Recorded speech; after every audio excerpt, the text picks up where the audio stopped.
Guys, welcome back to our channel talented Baba. C language सीखने की series में आज का हमारा टॉपिक है डाटा टाइप।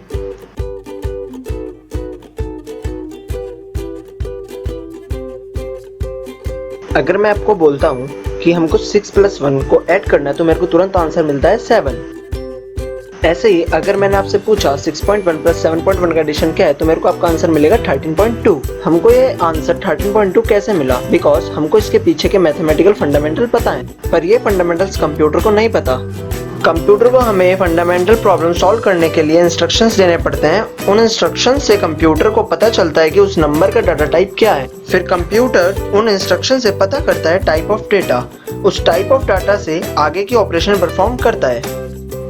आज हम देखते हैं ये डेटा टाइप्स कैसे बताएंगे कंप्यूटर को।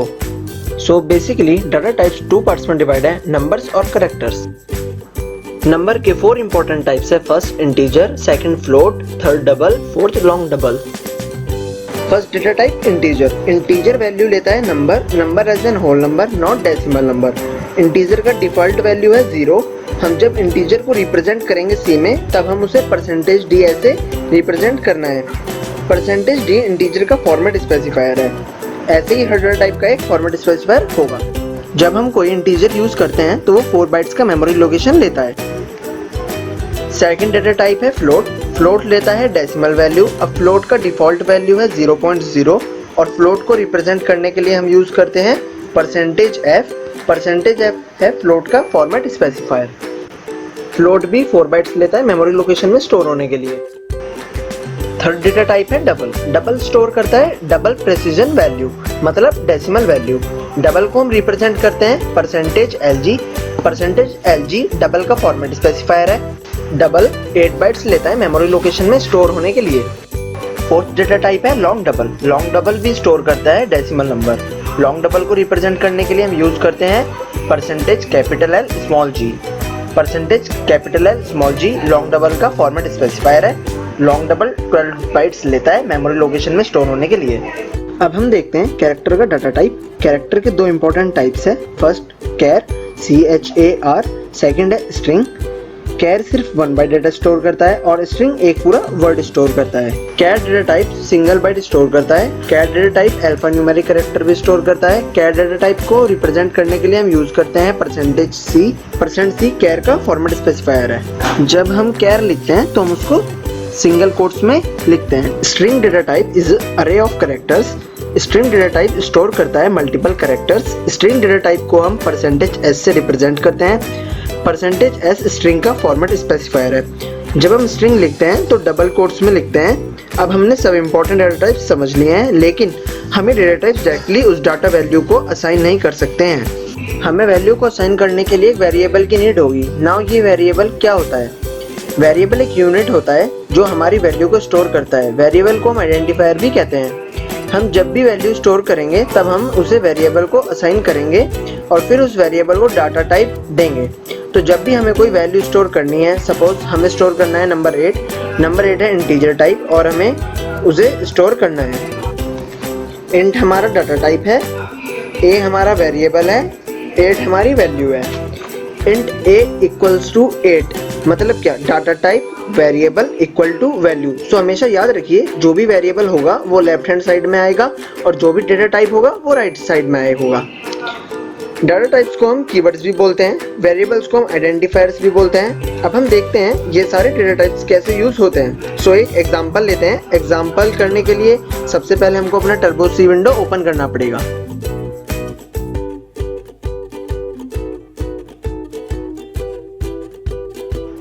कोडिंग स्टार्ट करने के लिए हम लोगों को हेडर फाइल इंक्लूड करनी होती है। हेडर फाइल इंक्लूड करने के लिए हम यूज करते हैं हैशटैग।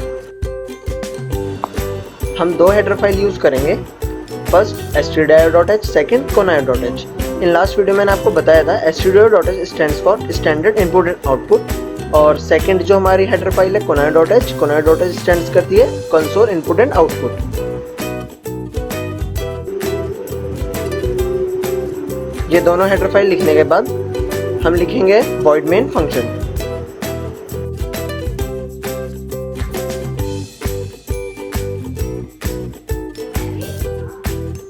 वॉइड फंक्शन लिखने के बाद हम उसके अंदर सबसे पहले लिखेंगे clear screen function. Clear screen function work करता है हमारी जो लास्ट मेमोरी है उसे क्लियर करने में। उसके बाद हम लिखेंगे गेट ch फंक्शन, जो हम एंड में लिखेंगे, जो प्रोसेस एंड होने के बाद वर्क करेगा।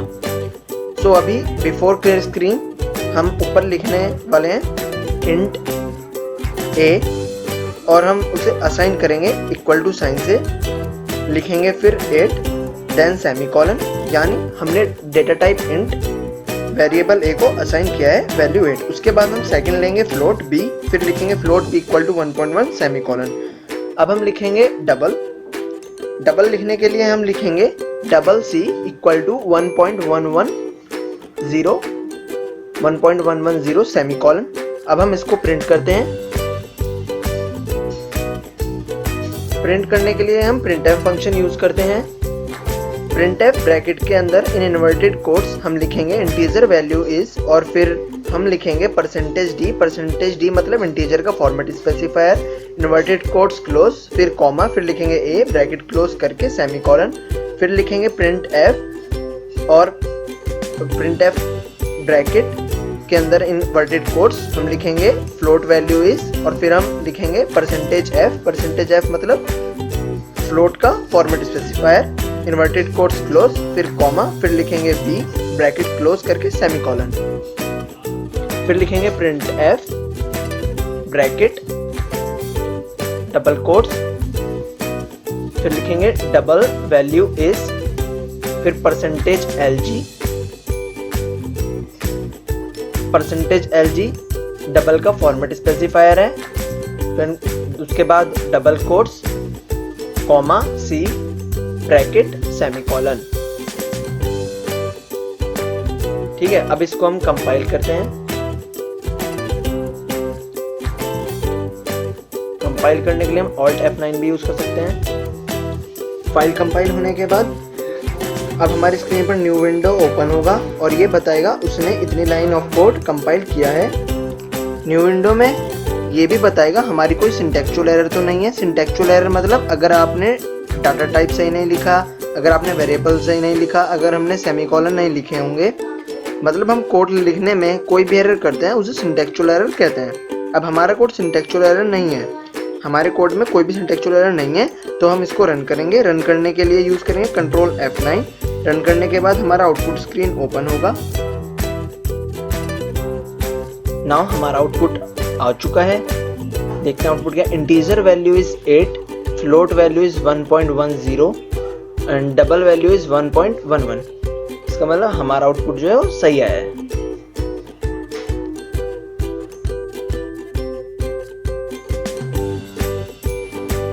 ऐसे ही अब हम देखते हैं कैर कैसे करते हैं। सो कैरेक्टर करने के लिए हम लिखेंगे कैर और लिखेंगे ch, और इक्वल टू करने के बाद कैपिटल T लिखेंगे। कैपिटल T डायरेक्ट नहीं लिखेंगे, सिंगल इन्वर्टेड कोट्स में लिखेंगे, फिर सेमीकोलन लिखेंगे। इसका मतलब ये हुआ कि ch नेम के वेरिएबल में T स्टोर हो गया है।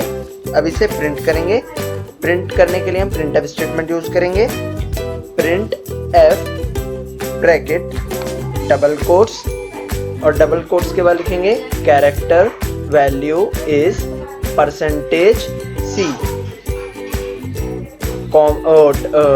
कॉमा से पहले डबल कोट्स, फिर कॉमा, फिर ch ब्रैकेट सेमीकोलन। ठीक है, अब इसको दोबारा कंपाइल कर लेते हैं, देखते हैं कोई एरर तो नहीं है हमारी। देखिए हमारा आउटपुट स्क्रीन आ चुका है। हमारा आउटपुट आ चुका है कैरेक्टर वैल्यू इज T। पर देखिए हमारा जो आउटपुट है वो सब एक लाइन में आ रहा है। अगर हमको इसको अलग अलग लाइन में करना है, देखते हैं हम कैसे करेंगे। सो कंप्यूटर जब भी कोड रीड करता है तब वो रीड करने के टाइम पे हमारे एंटर को नहीं देखता। कंप्यूटर का एंटर मतलब हमको एस्केप सीक्वेंस करना होता है। सो जब भी हम कोई स्टेटमेंट लिखेंगे तो आफ्टर डबल कोट /n या डबल कोट से पहले /n लिखेंगे तो हमारा स्टेटमेंट पर्टिकुलर लाइन में प्रिंट होगा।